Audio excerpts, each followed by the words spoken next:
นะคนอวดดี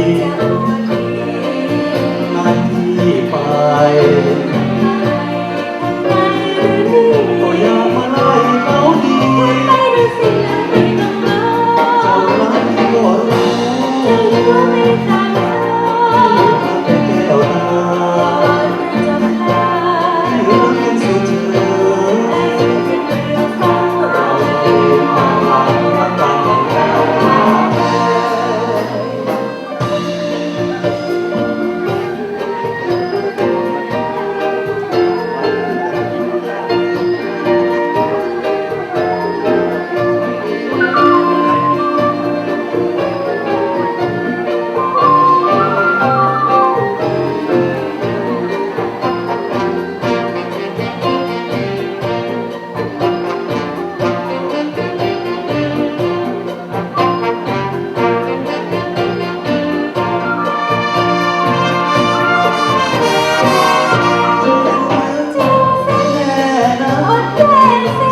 นะ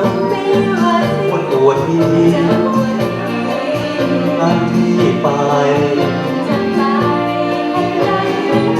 ก็อยากมาไล่เขาดีเจ้ารักก็รู้ที่รักแต่แก้วตาที่รักสุดเธอ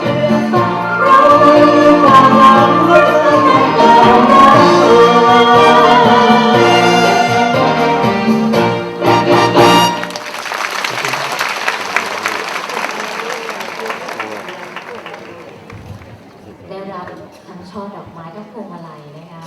จากแฟนคลับค่ะแฟนคลับของทั้งคู่เลยนะคะ ความสามารถล้นตัวนะครับ